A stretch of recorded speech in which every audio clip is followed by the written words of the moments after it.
we're going to be using the factor theorem in this section for the next couple of days. And before we do that, it tells us, A, determine each function value. So number 1, determine P of 3. Everyone say that. It's kind of saying putting 3 into the function of P. And then they're actually telling you the function, right? One of my kids gave me a toy yesterday and said that the toy's broken, right? And it's this little camera, and you put in slides into the camera. And they had put in the slides in the wrong direction. Or another way of thinking about it is we're going to put a 3 into this function. Look at this calculator. It has a cover. You're putting the cover on to the calculator, right? You're going to put 3 into the function. Another way of clearly seeing this is this part right here. These two are the clues. If you put P of X right above it, do it. Repeat after me. Same.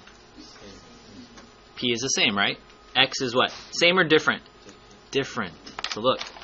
This is where I'm using my highlighter. X is equal to what number, class? 3. We're going to put in 3 for every time I see X.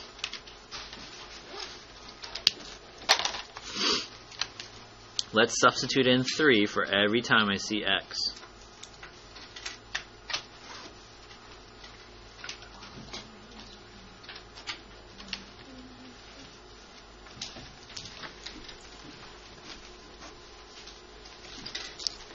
Now, it's possible in this problem that you make lots of mistakes, but the first thing we're going to do here is just the substitution. Substitution.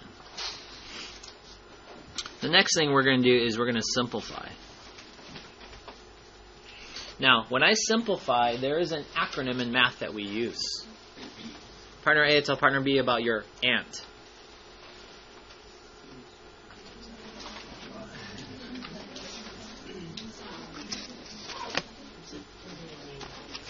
Not your uncle, your aunt.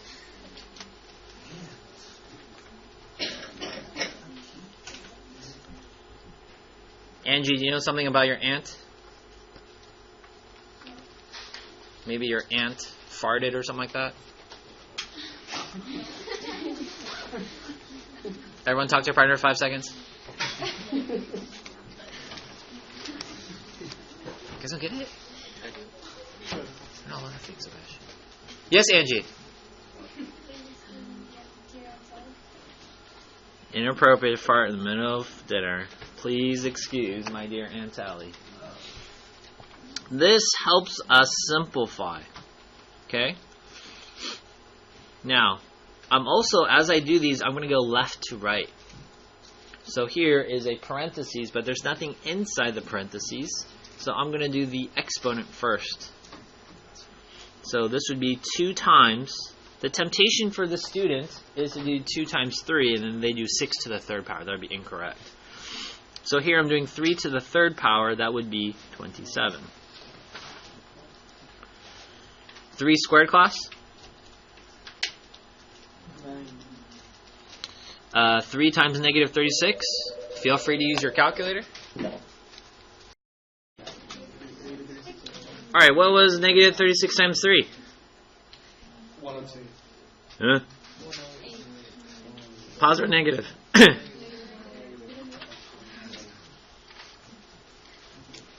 Okay, now I'm going to do multiplication, division, left to right as I see them. So this is multiplication. Now, if you multiply those two, what do you get? 57. Huh? Please use a calculator. Here. Negative 54, negative 108, minus 36. This is a positive, this is a negative, so that's 0. And negative 108 minus 36.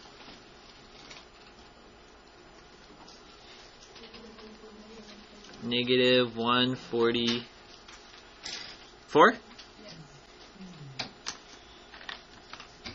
Let me box that as our answer. I'm going to show you guys a visual of what this means, and then we'll actually use calculators. Okay, what does this mean? It's basically saying if you have a graph and it's a cubic function, I don't know, something like this, right? It's saying when your x value is 3, where does it touch the graph? So essentially what you're doing is you're going right 3, and then our answer is negative 44. So essentially what the answer is that blue point, 3, comma, negative 144. Okay, let me show you guys some technology. If I give you a problem like this, of course I want you to show me step by step. You gotta prove to me that you're not copying off your friend's paper. Okay, so I'm using this calculator. Scientific calculator. Let me see if I can make the button a little bit easier to see. Does that help? Does this help? Okay, that looks better, right? Okay, so if you have this calculator, I'm going to go to mode. So just press mode. And I'm not an expert on Casios, but I think this would work on generally the scientific ones that have a nicer screen like this. And I'm going to go down to table. So press 3. And then I'm going to plug in my polynomial. This one. 2x. X is in red over here. Do you see it? So I'm going to have to press alpha, close parentheses, to the third power. And to get rid of the exponent, you just go towards the right. How do you do that? Let me show you the next one. So minus. So I'm pressing the minus button. 6. Okay. This is how you get a variable. Again, it's in red next to underneath or next to the end parentheses or the delete button. Okay, so I have to press alpha, close parentheses, and it has a power of 2, so you can press either this button or the power button. I'm going to press the power button. And then you go out, so we'll go to the right, minus 36, again, the variable button, you're going to press alpha, close parentheses, and then minus 36.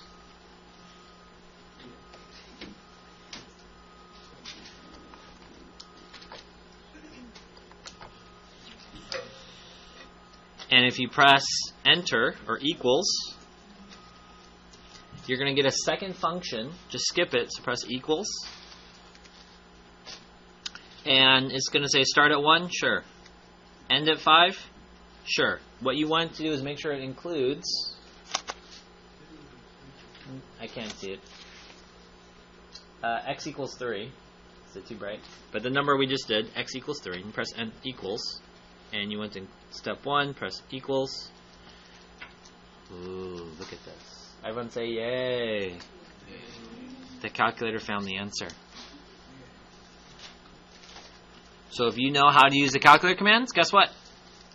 You can check your answer with the calculator.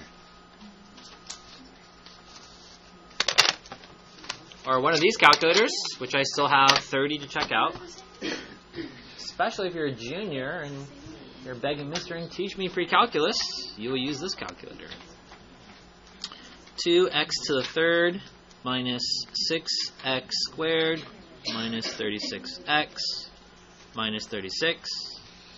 If I go to my table and I scroll down to 3, I'm going to get an answer of negative 144. Negative 144. So although you're doing this by hand, you can easily make a mistake. You can check your calculator to make sure you did this problem correctly. I love math. You don't love math? What's wrong with you? I love math.